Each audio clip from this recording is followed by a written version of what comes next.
Sacred Heart is proud to sponsor Pensacola Histories in recognition of the Daughters of Charity who brought their mission of care to Pensacola over 90 years ago. Hello and welcome to the continuing story of Pensacola, Florida, the North America's first place city. In these episodes, we're talking about the evolution of city government here, and in chapter number 1 or episode number 1, we revealed how the government actually got started with the arrival of Andrew Jackson in 1821, the establishment of a charter for the city of Pensacola, the naming of the first city council, the first ordinances that were passed, and then we passed briefly through the story of the initial economic development here with the coming of the Navy, the forts that were to protect the Navy Yard, the attempts to make the first railroad north out of Pensacola, the establishment, and then the failure of the first bank, and then of course our coming into the National Union as a state in the middle 1840s.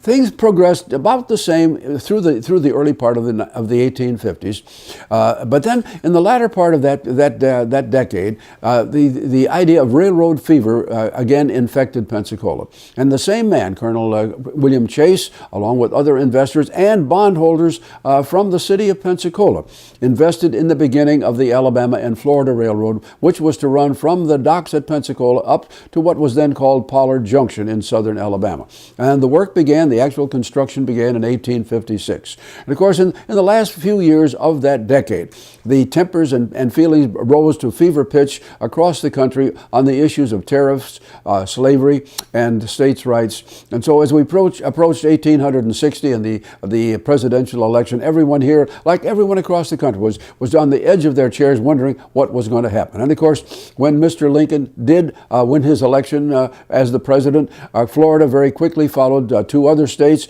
and we became the 3rd state of the Union to secede.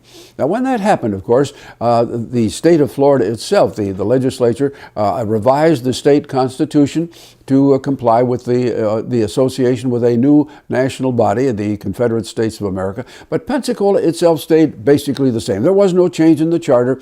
The same type of aldermanic government continued on here. And through the next few months, which of course were the months in which secession actually took place and war began, Pensacola itself was relatively calm. Nothing of any great interest happened. There were a couple of little battles here, which we've discussed in other chapters. But basically, when we reached the spring of 1862, Pensacola suddenly was in a state of crisis, because now the roughly 6,000 troops under the Southern Command were to be withdrawn, and Pensacola itself was to be left without defenders, and of course that meant that there was to be a military occupation by the Federals. Well, everyone in the community began to make plans to flee, to go to some place of refuge in Alabama, Mississippi, Georgia, and this included our city council. They didn't quite know what to do, but they finally agreed among themselves that they would ask the governor for permission to become a council in exile.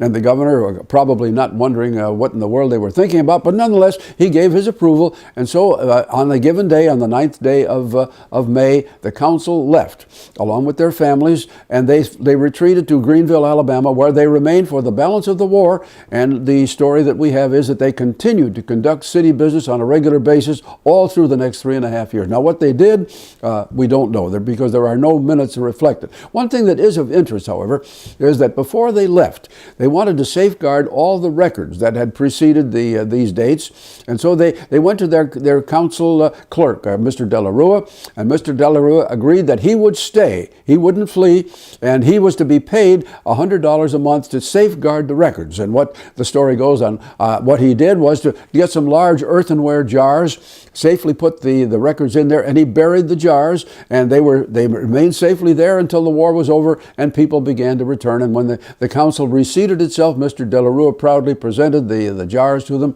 and the council fulfilled its obligation to pay him the $100 a month that he was due. Of course, this is 1865, well into the summer of that year, and they paid him in Confederate money. And of course, there are members of that family that still joke about that up to today. Well, the council came back. And when they returned, they discovered, first of all, that the government house in which they had their headquarters up for the first 40 years had burned. We don't know why or how, but it did. It was gone. And the council now had to find a substitute headquarters. And so they elected to rent stores, or actually buildings above, rooms above stores on South Palafox Street, and that became City Hall. Now remember, we're talking about the late 1860s, and that now became our City Hall and would remain so for over 40 years. They put the city alarm bell up on the top, and as they went back into action, the city government began to function just as it had in the past, except, of course, that during the first few years of the post-war period, they were dealing with a great absence of money. People didn't have money, and consequently, they had to deal in scrip, as did the county commission, but they did proceed. Well, good things began to happen to Pensacola almost immediately. We were very different than the balance of the South, because first of all, people came together, and this included members of the city council, and they agreed that we had to try to rebuild the railroad, which had been destroyed when the Confederate troops withdrew. And so new bonds were sold, a new arrangement was made, and a tie-in was made with the fledgling Louisville and Nashville railroad system, and construction began late in 1869, and by the middle of 1870, a new railroad, now called the Pensacola and Louisville, had been constructed between here and Flomaton Junction, and we were able to have passengers and freight begin to make passage with that before. Now, this is not the story, of course, of local economics, but rather of government. But we want to make comment, of course, that beginning in that very year, 1870, this entire area was blessed by having the beginnings of a great traffic in lumber going from here to Western Europe. The lumbering era had begun. At that same time, in the same identical year, the commercial fishing business began, because now we had the fish, of course, had always been there. Then we had an entrepreneur with the proper vessels to do the work, and by good fortune, commercial ice now was being manufactured here, so that a man named Sewell Cobb could begin the ice business, and all of these things, of course, created a new economy, and that made things a great deal better for the city council. Now, as all of this happened, and as the economy flourished, downtown Pensacola began to change. It had been just a primitive waterfront settlement over the entire first 40 years, but now new buildings were erected. The arrangements were made, first of all, to take care of this flood of new people that began to come in here, who were going to be working in fishing and in lumbering and all the other new economic functions here. And as a result of that, over these next few years, in the 1870s, the city council was very busy helping people get the proper funding, helping get them the proper chartering and so forth, to erect new hotels, many new boarding houses, and of course all of the private businesses that went with it. And the city, step by step began to grow. We had come to, in 1870, almost 4,000 people within city limits, and by the time we reached the next census period, that of course would be 1880, that number had jumped up to almost 10,000 people. Now you can imagine there was tremendous pressure on people to do things to accommodate this flow. And it is now, you see, all kinds of different kinds of enterprises beginning to arrive here. This is when you have more restaurants, you have more wholesalers, you have more grocers. All of these things are growing, and of course creating a new opportunity for city government to be effective.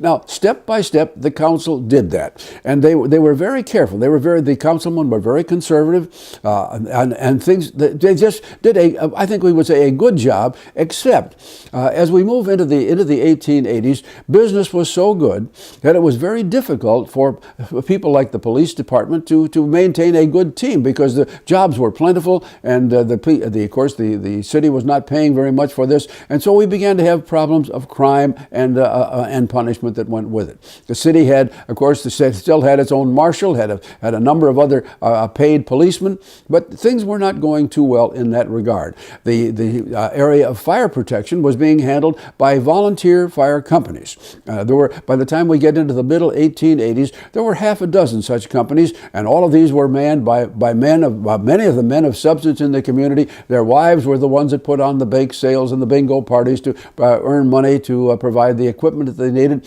But they had a great problem. By the time we reached the middle of the 1880s, Pensacola was getting larger, and we were taking advantage of downtown property, building things very close together, and as a consequence, fires were breaking out frequently, and without a water system, which of course we did not have at that point, putting out the fires was difficult. The city, for its part, maintained a fire protection system by maintaining large buckets of water, large barrels of water along the main streets, and of course when a fire broke out, the city alarm bell on top of City Hall would ring. The volunteer firemen would converge. They would put one end of their hose in the fire bucket or fire barrel and pump away, and everything worked just fine as long as the water held out, which frequently it did not. And so the local newspaper, the Gazette, and then some of the others that were being printed at the same time, they had a kind of a joke here. They said, well, what is going to be the fire of the week this week? Because the fire damage was bad, and of course, as that happened, insurance rates downtown were rising. This was a great concern to a lot of the oncoming businessmen. So in the early part of 1884, a group of men led by a man named B.R. Pitt, Benjamin Pitt, who was in the building materials business. He had what we later would call Pitt Slip, a building materials headquarters right on the waterfront. Mr. Pitt put together a finance group, and they installed a private water system all along the streets downtown. And of course, its primary reason was not to serve homes and businesses, but rather to be able to put a water supply to fire hydrants. Well, one can imagine what happened as soon as that water was known to be there. People in the residences, people in the business community wanted that water inside their house or businesses, and they began to make the connections. So by the time we get into the year 1885, we are now seeing water available in houses. Prior to that time, water had been drawn from private wells, and they were still utilizing the main old spring on the west side of the city. Well, once water was available, and water was being pumped into the houses, there was an obvious secondary cause that had to be met, because if you put water in, some water has to come out. And so at this point, the city council passed a small bond issue, or sold a small bond issue, and so installed the first sewer lines that we had within the city. Now these lines, of course, attached to the houses and the businesses. They connected to larger mains, and the sewage that was collected ran right straight to the south and entered the bay at 2 points, basically at the foot of 9th Avenue and about a foot of what they called DeVilliers Street, and that's where the sewage went. It was not treated. There was no treatment plant. That was the sewage system beginning in 1885, and that's the way the system pretty much continued to operate up until the middle of the 1930s. Now, at the same time as water and sewage were being installed, other utility actions were being taken as well, and these were private. Number one, by now the city was growing very rapidly, and people were having trouble getting back and forth. And it was at this time that a man by the name of Conrad Kupfrian, along with two fellow stockholders, put together the financing plan, and with the permission of the city council, had a franchise to create a streetcar system, which they did. The first cars ran from down on the waterfront at Jefferson and Main, ran up Palafox Street, and then east to the railroad depot, and that was the first leg of the system. Later, this would be much enlarged so that the streetcars covered a great deal of the lower Pensacola area. And we might say today, not only were they a great convenience, but without the streetcars, it is doubtful that Pensacola could have expanded nearly as much as was happening. Now, at the same time, in the early 1880s, people were making money, lots of money. And of course, in this time of day, what did they spend money on? Of course, there were practically no taxes. Everything was tax-free. And a lot of these people were having money. They couldn't buy a new Cadillac every year. They couldn't take the Concorde to Europe. So beginning in the early part of the 1880s, the city of Pensacola and its councilmen began to recognize a whole new chapter in life, because people began to build new homes. And it is then that you see the great development of areas such as we call North Hill today, and just a little bit later than that, the area in East Hill. And these, of course, were the beautiful new homes that were being built of the Queen Anne style and some of the other very fashionable architectural designs. And that was when the whole, what we would call the new era of housing in Pensacola began. And of course, all of it accompanied the idea of water, sewage, transportation. And so Pensacola was now approaching 1885.